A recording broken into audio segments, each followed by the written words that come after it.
I'm Chef Kirk Conrad, and I'm an executive chef from Project Bread. Today we're going to be making a healthy butternut squash bisque. And butternut squash is something some people are afraid of. You want to go and pick out something in the store, make sure it sounds good, it's not too soft, nice and firm.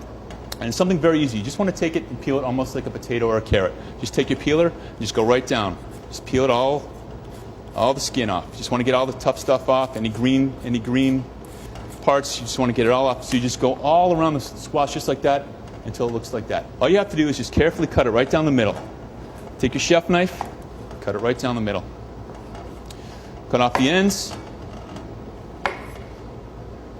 just like that, and that's what it's going to look like inside. Beautiful, very nice, fresh butternut squash. All you want to do is take it with a spoon and take the seeds out, just like that. Scoop the seeds out, no problem. It takes 1 minute. Scoop them out, and just like that, you have a peeled butternut squash ready to be fabricated.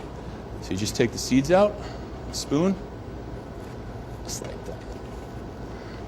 So you just take the squash, and you want to cut it into dices. You can do large dices. Just what's important to do when you're cooking squash like this is you want to make the size of the cuts equal so that they cook at the same time. You don't want to have big, huge cuts and then tiny little small pieces, because then it'll overcook. Okay, so you just get in the pot, ready to go, all diced up. So we have our squash all peeled, ready to go, and we're going to put it on the stove to cook. It's going to take about 20 minutes to cook. This is the time to impart some flavor. I can't stress enough how important it is to put a little bit of salt in your water. The way I always tell the people that I'm working with, make it taste like the sea. So you get that in there. This is the time in the recipe that it really adds a lot of flavor. So I'm just going to bring the butternut squash to a boil. It's going to cook about 20 minutes. You want very, very, very soft pieces. And then you're going to strain it, and then it's going to be ready to make into butternut squash bisque. Now this is the point in the recipe where you could put it, if you're going to use a RoboCoupe in the RoboCoupe, if you're going to use a blender in the blender. This is the method that we use because this can be used anywhere. And this is also the method we use when we're making 500 portions of soup. So we have this drained, all ready to go, nice and fork tender, and I'm just going to add my... Now in the schools, and at home, we use low-fat milk. Please feel free. Heavy cream, whole milk, whatever you guys feel comfortable, whatever feels comfortable at home to use. But we use, because we're watching the calories, we use low-fat milk. Again, this is very well drained, fork tender, and I'm just going to start mashing it up. Now, we don't want Thanksgiving squash. This is not mashed squash that you see on Thanksgiving Day or on the side. This is going to be a nice, velvety bisque. Beautiful. And we're just going to add liquid until we get it into the velvety consistency that we're looking for.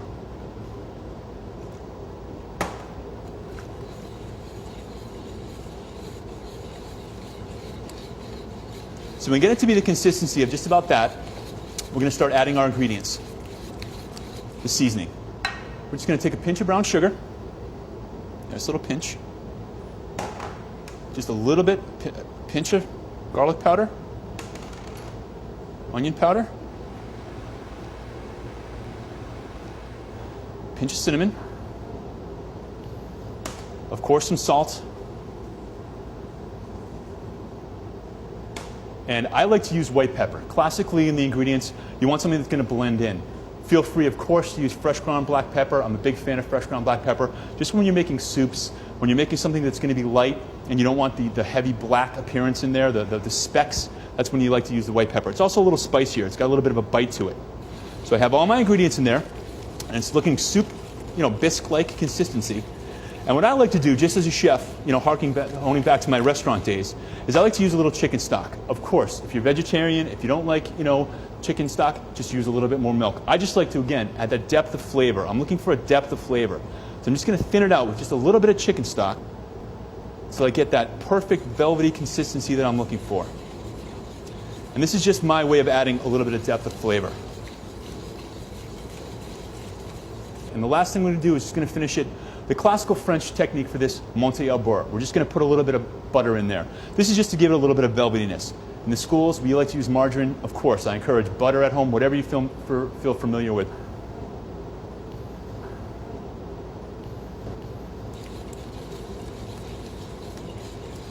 So there we have the bisque, homemade, pureed, perfect.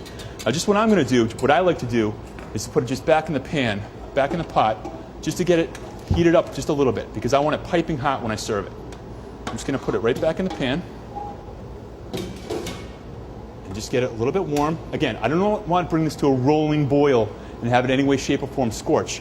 I'm just bringing it up a little bit so that I can get it nice and piping hot. I'm just going to check. Obviously, I encourage every chef and every home cook to taste their product before they serve it. Absolutely delicious. I would just, for me personally, just a little bit, touch more salt and a touch more pepper. But believe me when I tell you, that's got depths of flavor, and it's so different than opening up a can of pre-made soup. It's delicious. Cold winter's night, anything. So what I'm going to do is just serve it up. And again, this can be almost a main course with a side salad. Absolutely gorgeous.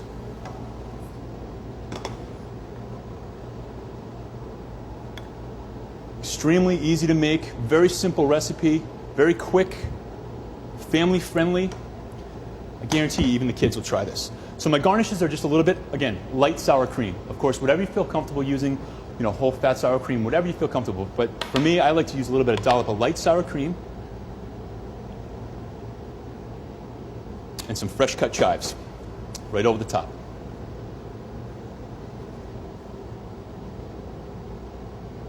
And that's it. It's that easy, homemade soup, ready to go, delicious, nutritious, cost effective. You can't beat it.